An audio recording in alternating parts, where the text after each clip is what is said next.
Seja bem-vindo à AFIA Geo Papers. Aqui a gente ensina como se manter atualizado em ginecologia e obstetrícia, mesmo que você tenha pouco tempo para estudar. Eu sou o Jader Burtê e hoje eu vim conversar contigo sobre um tema que é uma das causas de amenorreia primária, que é a síndrome da insensibilidade androgênica na forma completa.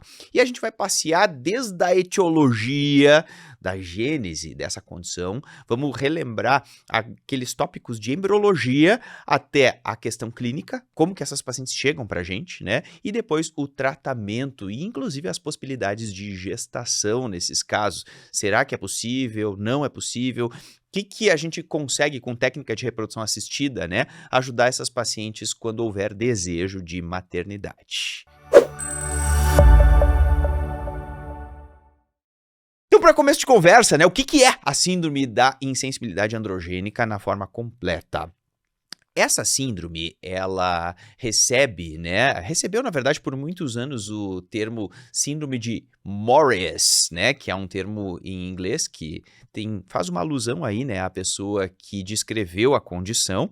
A gente pode chamar, né, dessa forma, mas o termo tecnicamente mais correto é a síndrome da insensibilidade androgênica na forma completa. O que é isso, gente? Isso é, na verdade, uma condição em que a pessoa tem uma insensibilidade à ação dos androgênios. Então, existe uma insensibilidade nas células, em qualquer célula do corpo, à ação dos hormônios androgênios. Certo? Então, isso que caracteriza, por isso o nome, né? Síndrome da insensibilidade, é um problema de receptor. Tá, Jader, mas o que acontece, né? Qual que é a condição? Na verdade, assim, para a gente poder entender exatamente o que é a síndrome da insensibilidade androgênica, a gente tem que revisitar aqueles tópicos da embriologia do sistema reprodutor. Lembra que quando a gente tem um embrião XX, o que vai acontecer? A gente vai ter aquela gônada que se diferencia em ovário, a gente tem um sistema de ductos, que são os ductos de Miller, que são chamados de paramesonéfricos, e os ductos de Wolff, né, que a gente chama de ductos mesonéfricos. Naquele embrião que é XX, o que vai acontecer? Naturalmente, a gônada se diferencia em ovário, que é a programação natural de qualquer gônada, né? E os ductos paramesonéfricos, que são os ductos de Miller, eles vão desenvolver. Eles estão programados para sempre desenvolver, né? Então, eles vão se desenvolver gerando as tubas, o útero e os 2/3 superiores da vagina. Tá bom. E os ductos de Wolff? Os ductos de Wolff, que são os mesonéfricos, eles só desenvolvem sob a ação da testosterona, de androgênio. Precisa ter estímulo hormonal para conseguir desenvolver os ductos de Wolff, senão eles não desenvolvem, né? Eles não têm como desenvolver se não houver ação androgênica. Tá, e aí o que acontece com o tubérculo genital, né? Quando a gente tem aquele embriãozinho que está se formando, né? E aí a gente tem ali o tubérculo genital, ele também está programado para se transformar em uma vulva com terço superior da vagina. Então vejam que, na verdade, todos os embriões, eles são programados, né, para naturalmente desenvolverem uma genitália feminina. Todos os embriões, né? Então, assim, por isso que eu digo que quando o pessoal fala assim, o que é que veio antes, né? Veio o homem ou a mulher? Eu tenho certeza que a mulher veio antes. Com certeza, a mulher já existe, né, nesse mundo muito antes. Por quê? Porque os embriões, eles são programados para gerar, né, uma vulva, para gerar uma vagina e para gerar o desenvolvimento natural dos ductos de Miller, que são os paramesonéfricos. Então, todos os indivíduos, né, eles são programados para gerar o útero, tubas e 2/3 superiores da vagina. Tá, mas o que acontece quando o embrião é XY? Quando o embrião é XY, aí a gente tem um cromossomo diferente, né, que é o cromossomo Y, que tem na parte acima do centrômero desse cromossomo, que é uma parte não homóloga com o cromossomo X, existe um gene chamado SRY, certo? Esse gene SRY, ele transcreve uma proteína chamada TDF, que é do inglês, né? Testis Differentiation Factor, que é o fator de diferenciação testicular. Então, esse gene que secreta, né, que transcreve, na verdade, ele vai transcrever ali o TDF. Esse TDF, ele vai agir sobre aquela gônada primitiva, que estava programada para ser um ovário, e transforma essa gônada em testículo. Tá. E aí gerou um testículo, sim. Então o testículo ele só existe porque existe cromossomo Y. Senão, essa gônada iria virar um ovário. Tá. E aí o que vai acontecer? O testículo tem duas células. Uma célula que a gente chama de célula de Leydig, lembra? Essa célula de Leydig, ela produz o hormônio testosterona, começa a ter ação do LH ali sobre a célula de Leydig e começa a produzir a testosterona. E tem uma outra célula que se chama célula de Sertoli. Todo mundo lembra isso, né, quando a gente estudava histologia. A célula de Sertoli, ela produz também uma glicoproteína, que é o hormônio antimileriano. Então então quer dizer que as duas têm função endócrina, né? Tanto a célula de Leydig quanto a célula de Sertoli. Célula de Leydig, ela produz testosterona, célula de Sertoli, ela produz o hormônio antimileriano. Tá bom, o que vai acontecer, né? A célula de Leydig produzindo testosterona, a testosterona começa a chegar lá nos ductos de Wolff, que são os mesonéfricos, e faz esses ductos desenvolverem. Então a gente vai ter a geração daquele sistema canalicular da genitália masculina, que são basicamente os epidídimos, os canais deferentes, né? Então assim, todo aquele sistema canalicular, né, as vesículas seminais, tudo isso se forma, então, pelo desenvolvimento dos ductos de Wolff, por ação da testosterona. Se não tem testosterona, não tem como desenvolver isso. Tá, mas e os ductos de Miller, que são os paramesonéfricos, eles estão programados para desenvolver. E aí, então, é que entra a ação do hormônio antimileriano, que é produzido nas células de Sertoli. Por isso que precisa ter a célula certinha ali, que é a de Sertoli, produzindo hormônio antimileriano. Aí ele vai impedir o desenvolvimento dos ductos de Miller. O nome dele já diz, né? É antimileriano. Então, ele impede o desenvolvimento natural dos ductos de Miller, que são os paramesonéfricos. Beleza, eu entendi, mas o que acontece então em quem tem a síndrome da insensibilidade androgênica? Na verdade, a pessoa não tem a sensibilidade ao androgênio. Então, é um indivíduo XY, né, que não tem sensibilidade ao androgênio. Então, pensa comigo, o que vai acontecer, né? Olha, é o espermatozoide Y que fecunda, aí gerou o embrião XY. O que vai acontecer? Quando a gente tem a formação da gônada, não tem ali, então, precisa, na verdade, né, ter aquela diferenciação em testículo. Isso acontece de fato? Acontece, porque, pensa, tem cromossomo Y, transcreve o TDF, que é o fator de diferenciação testicular, e ele vai gerar o testículo. Tá, tudo bem, Jader, então formou o testículo, tá tudo certo até aqui. Sim, só que aí o testículo começa a produzir testosterona, né? A célula de Leydig já está sob efeito do LH e começa a produzir testosterona. O que vai acontecer? A testosterona chega nas células, incluindo as células dos ductos de Wolff, e elas não respondem, porque elas são insensíveis à testosterona. Tá, então não vai desenvolver ali aquele sistema canalicular da genitália masculina? Não vai. Tá. Mas e o que acontece com os ductos de Miller? Olha só, tem testículo, então tem antimileriano. E o antimileriano vai agir e vai impedir também o desenvolvimento dos ductos de Miller. Tá, mas então não forma nada. Não forma nem vesículas seminais, nem epidídimos, canais deferentes, nem útero. Nada, não forma nada de genitália interna. Tem testículo, mas não tem nada de genitália interna. Nem masculina, nem feminina. E a genitália externa, o que acontece?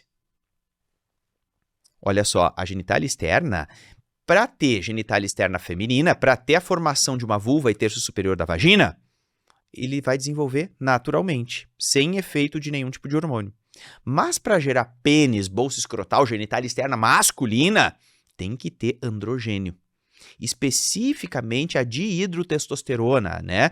Lembra que a testosterona ela vai ser convertida por uma enzima chamada 5-alfa-redutase em dihidrotestosterona, que é a testosterona mais ativa, né, na periferia. E a dihidrotestosterona ela vai fazer com que aquele tubérculo genital se transforme na genitália externa masculina. Tá, então vai gerar genitália externa masculina. Pensa comigo. Dihidrotestosterona também é androgênio, não é? É. Não tem sensibilidade para androgênio. As células ali do tubérculozinho genital não respondem ao androgênio. Então, o que vai acontecer? Vai ter aquela diferenciação natural, que é gerar uma vulva. Então, vai gerar uma vulva, inclusive com um terço superior de vagina, só que ela vai ser fechada, obliterada, em fundo cego.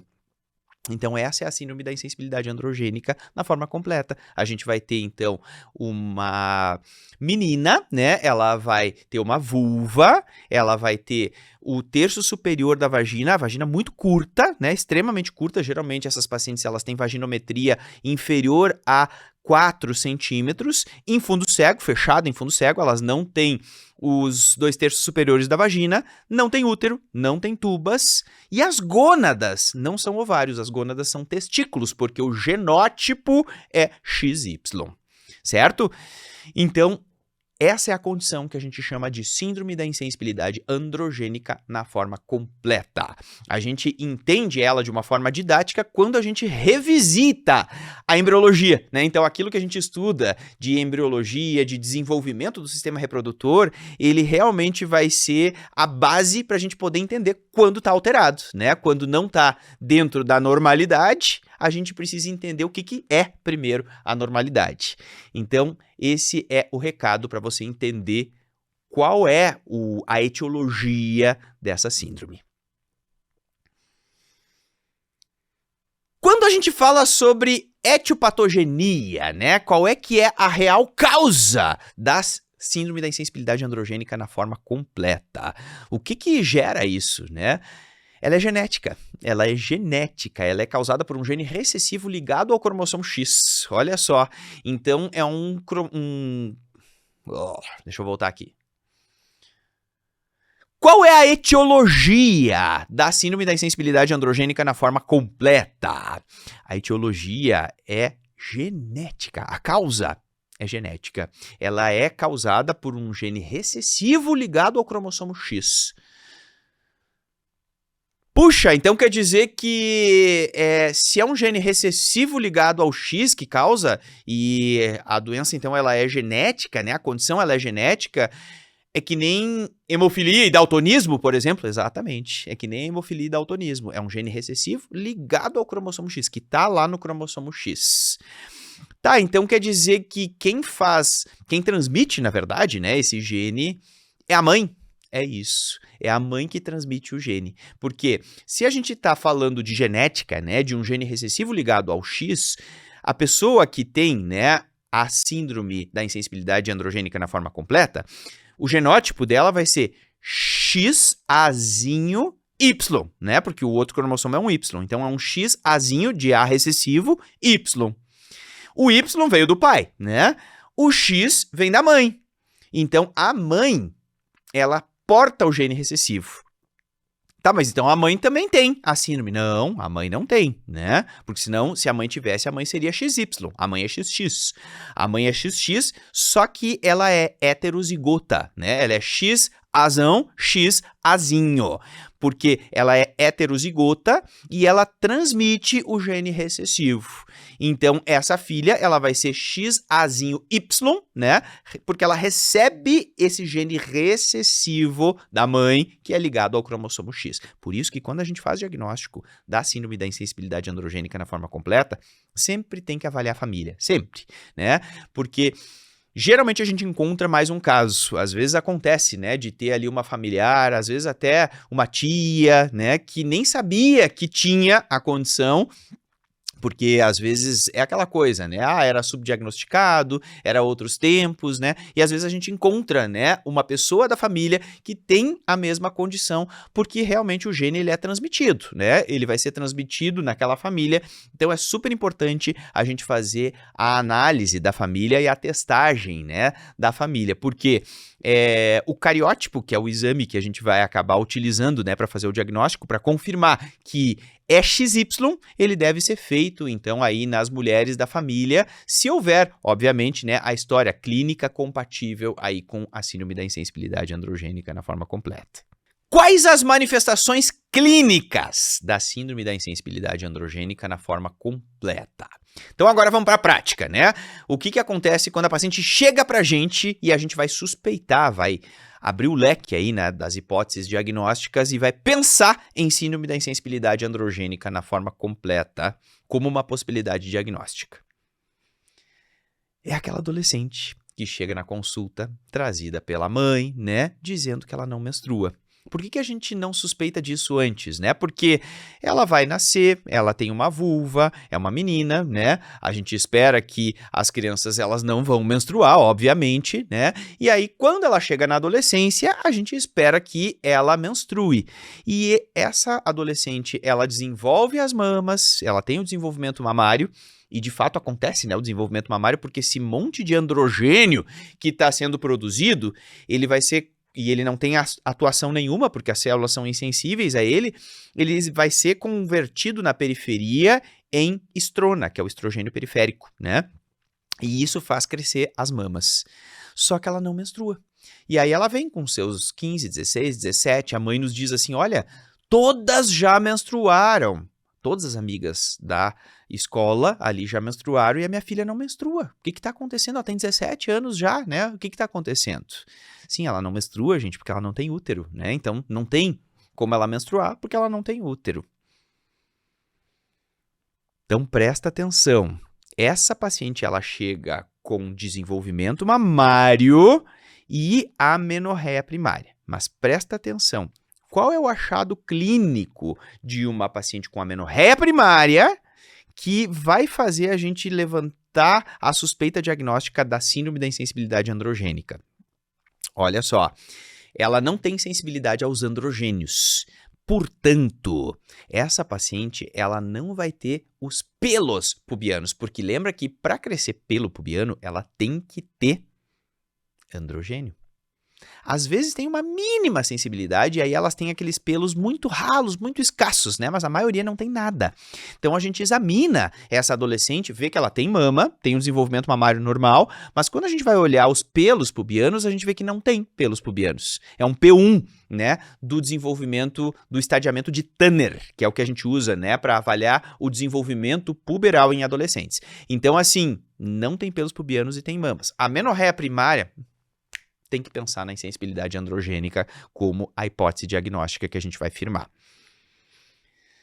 Tá, então quer dizer que assim, se eu atendo, né, uma adolescente que tem mama, tem desenvolvimento mamário, mas não tem pelo pubiano e ela tem aí um quadro de amenorreia primária, eu vou pensar em síndrome da insensibilidade androgênica? Vou, com certeza.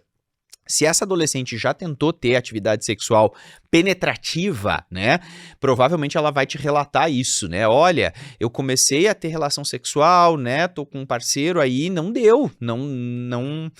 Parece que não entrou o pênis, não foi, né? Então, assim, é bem comum esse relato, né? Às vezes, além da amenorreia primária, se ela já tentou ter atividade sexual, ela geralmente não consegue, né? Porque a vagina é muito curta, né? Porque a vaginometria dessa paciente é muito curta porque só tem o terço inferior e fechadinho, né? Em fundo cego. Então, a gente vai ter mais um elemento clínico para suspeitar. Claro que, assim, a ausência de pelos mais a amenorreia primária já é aí o que a gente precisa para suspeitar do diagnóstico. Mas se ela ainda te contar que tentou ter relação sexual penetrativa e não conseguiu, bom, fechou, né? A gente tem aí todos os elementos para realmente a gente pensar nessa condição das nossas hipóteses diagnósticas.